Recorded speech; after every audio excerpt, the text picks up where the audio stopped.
नमो नमः छात्रा, सुप्रभातम। कैसे हैं आप सब बच्चों? कल हमने चतुर्थी विभक्ति की थी। मैंने कुछ अभ्यास प्रश्न आपको दिए थे और आज हम करेंगे पंचमी विभक्ति। तो मैं पंचमी विभक्ति का जो वीडियो बनाऊंगी उसके डिस्क्रिप्शन बॉक्स में चतुर्थी विभक्ति के अभ्यास प्रश्न के उत्तर मैं डाल दूंगी। ठीक है, तो आज हम करेंगे पंचमी विभक्ति। आशा करती हूँ आपको सारी चीजें बहुत अच्छे से समझ आएंगी। चलिए चलते हैं वीडियो की तरफ। चलिए बच्चों, तो आज हम करते हैं पंचमी विभक्ति।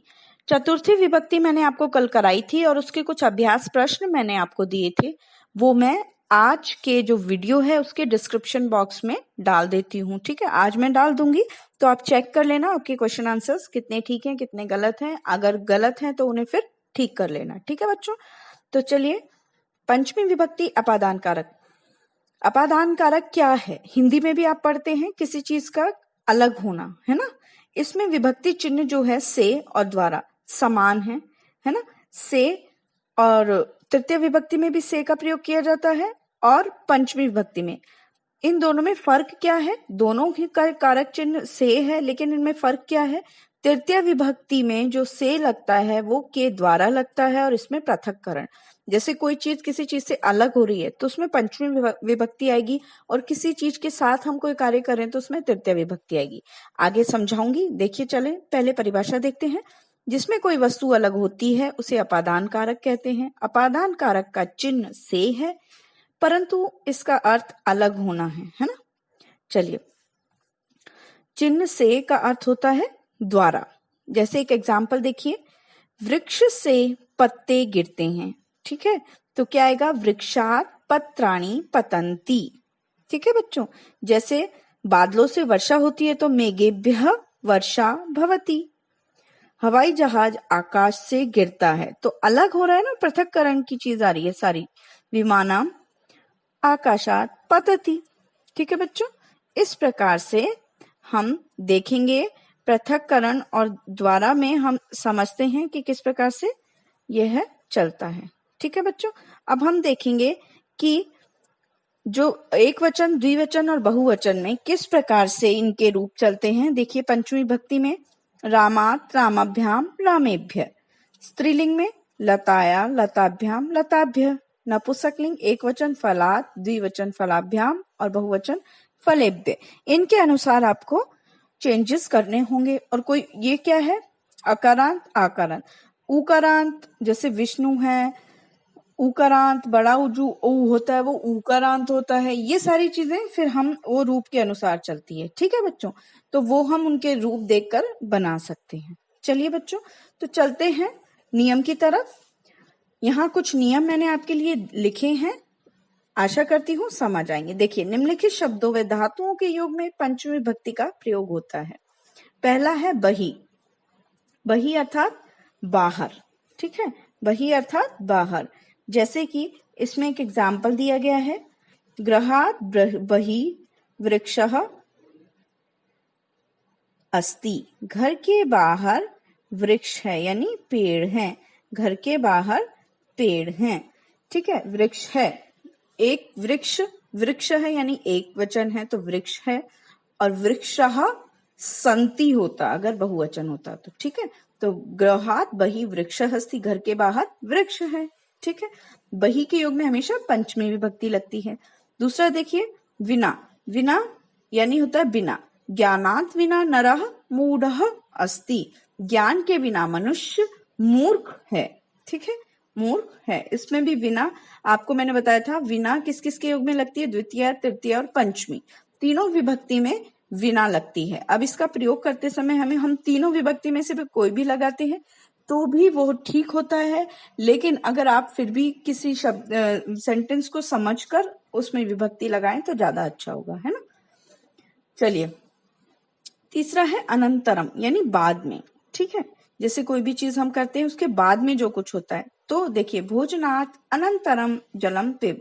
तो किसके बाद में? भोजन के बाद में। तो किसमें विभक्ति लगेगी? भोजन में। भोजनात् अनंतरम जल पिब, भोजन के बाद में जल पियो। ठीक है, अब देखिए यहाँ रक्ष और त्रयी दोनों का अर्थ समान है, रक्षा करना।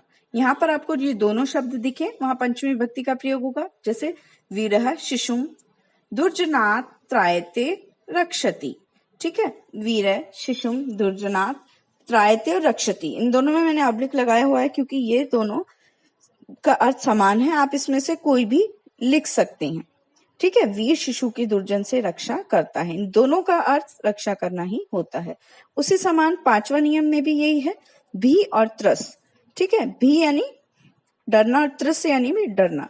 तो बालकः वानरात् बिभेति और त्रस्यति, भी धातु का रूप जो चलता है विप से चलता है, बिब। ठीक है, तो बालकः वानरात् बिभेति या त्रस्यति, बालक बंदर से डरता है। तो दोनों ही का अर्थ समान है, इसलिए ऑब्लिक लगा के मैंने ये दोनों धातुएं लिखी हैं। ठीक है, चलिए देखिए नियम नंबर 6, प्रमाद। प्र जमा मद यानी आलस्य करना। बालकः अध्ययनात् प्रमाद्यति, बालक अध्ययन से आलस्य करता है। ठीक है, किससे आलस्य करता है? अध्ययन से। तो किस में आएगा? पंचमी विभक्ति अध्ययन में, क्या बनेगा? अध्ययनात्। ठीक है, जुगुप्स यानी घृणा करना, जिससे घृणा की जाए उसमें पंचमी विभक्ति का प्रयोग किया जाता है। जैसे सज्जनः पापात् जुगुप्सते, सज्जन पाप से घृणा करता है। ठीक है, सज्जन पाप से घृणा करता है, जिससे घृणा की जाए उसमें पंचमी विभक्ति, इसलिए यहाँ पर पाप से घृणा की जा रही है तो पापात् पंचमी विभक्ति का प्रयोग किया जाता है। ठीक है, 8वां नियम देखिए, दो के बीच में तुलना। जिस भी दो के बीच में तुलना होती है, जिससे तुलना की जाए। ठीक है, तो भीम की तुलना किससे की जा रही है? अर्जुन से। भीमः अर्जुनात् स्थूलतरः अस्ति, भीम अर्जुन से स्थूल, स्थूल का मतलब मोटा होता है, लेकिन यहाँ पर हेल्थ के लिए जा रहा है तो हेल्दी है ना। भीम अर्जुन से हेल्दी है, तो यहाँ पर किससे तुलना की जा रही है? अर्जुन से। तो अर्जुन में पंचमी विभक्ति का प्रयोग किया जाता है। ठीक है बच्चों, स्थूलतर। चलिए नवा नियम देखिए, जिससे नियम पूर्वक पढ़ा जाए। जिससे नियम पूर्वक पढ़ा जाए, जिससे जो काम आप डेली कर रहे हैं, जिससे पढ़ रहे हैं डेली, उसमें पंचमी विभक्ति का प्रयोग होता है। जैसे छात्र अध्यापकात् संस्कृतम पठति, इसमें देखा जाए तो इस नियम में देखा जाए तो इसमें हमें चिन्ह क्या दिखाई दे रहा है? से। छात्र अध्यापक से पढ़ता है और इसमें पृथक्करण भी नहीं है। क्यों नहीं है? क्योंकि छात्र अध्यापक, जब छात्र अध्यापक बच्चों को जब पढ़ाता है तो वो उसके साथ रहता है, उसमें अलग होने की प्रक्रिया नहीं है। लेकिन फिर भी यहाँ पर पंचमी विभक्ति लगी, इसका कारण यह है कि जिससे नियम पूर्वक पढ़ा जाए। आपको हमेशा ये चीज ध्यान रखनी है कि जिससे नियम पूर्वक पढ़ा जाए उसमें हमेशा पंचमी विभक्ति का प्रयोग किया जाता है। ठीक है, तो क्या आएगा? किससे हम नियम पूर्वक पढ़ाई कर रहे हैं, किससे कर रहे हैं? अध्यापक से। तो अध्यापक में पंचमी विभक्ति का प्रयोग होगा, यहाँ अध्यापकात् आएगा। ठीक है बच्चों, अब देखिए प्र जमा भू, ठीक है, यानी उत्पन्न होना। निर जमा गम यानी निकलना। अब ये प्रभवती बनता है और गच्छति, निर्गच्छति, निरुपसर्ग, इन दोनों में जो उपसर्ग लगे हुए हैं उनमें जो भी ये इन दोनों शब्दों में जो भी बनता है वो पंचमी विभक्ति में बनता है। जैसे देखिए, गंगा हिमालयात् प्रभवती, गंगा हिमालय से उत्पन्न होती है, हिमालय से उत्पन्न हो रही है तो हिमालय से अलग हो रही है ना। और यहाँ पर गंगा हिमालय से निकलती है, निर्गच्छति, निकलना। तो ये दोनों में ये ध्यान रखना, निर्गच्छ और प्रभव जहां पर आता है उसमें पंचमी विभक्ति होती है, क्योंकि इन दोनों में ही आप देख रहे पृथक्करण है ना। से शब्द से दोनों में ही अलग होना है, तो यहाँ पर पंचमी विभक्ति होती है। ठीक है बच्चों, इस प्रकार से आपकी पंचमी विभक्ति पूर्ण हुई। मैंने कुछ अभ्यास प्रश्न आपको दिए हैं। जैसे देखिए, पहला, बही छात्रा क्रीडंती।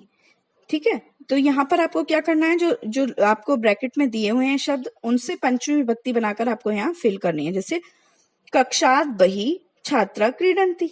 ठीक है, कक्षा के बाहर छात्र खेलते हैं।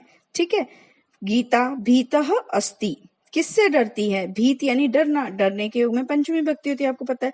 वानरात्, यहाँ पर आप वानरात् लिखेंगे। ठीक है, उसी प्रकार से दूसरा प्रश्न देखिए, कोष्टकात् उचित पदानि चित्वा रिक्त स्थानानि पूरयेत्।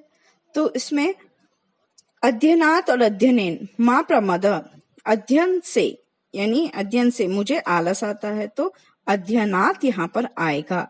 विना क्या समर्थ रक्षितुम, ईश्वर के बिना कौन मेरी रक्षा करने में समर्थ है, तो यहाँ पर ईश्वर आता आएगा, है ना। ये 2 प्रश्न हैं, बाकी प्रश्न ये पीछे दिए गए हैं, ये देखिए। तो इसमें जैसे एक मैं आपको और बता देती हूँ, देवः निवारयति, 8वां देखिए, देवः निवारयति पापेन या पापात, किससे, पापात, देव पाप से निवारण करते हैं, पाप से हमें दूर रखते हैं ना। तो इस प्रकार ये प्रश्न दिए गए हैं, इन्हें सॉल्व कीजिए अपने आप से। जिस प्रकार मैंने आज चतुर्थी विभक्ति का आंसर लिख के सारे आपके डिस्क्रिप्शन बॉक्स में डाले हैं, उसी प्रकार मैं कल जब मैं षष्ठी विभक्ति करवाऊंगी तो मैं पंचमी विभक्ति के अभ्यास प्रश्न के उत्तर आपको डिस्क्रिप्शन बॉक्स में आपके लिए डाल दूंगी। ठीक है बच्चों, तो आज के लिए इतना ही, कल फिर मिलते हैं। धन्यवाद।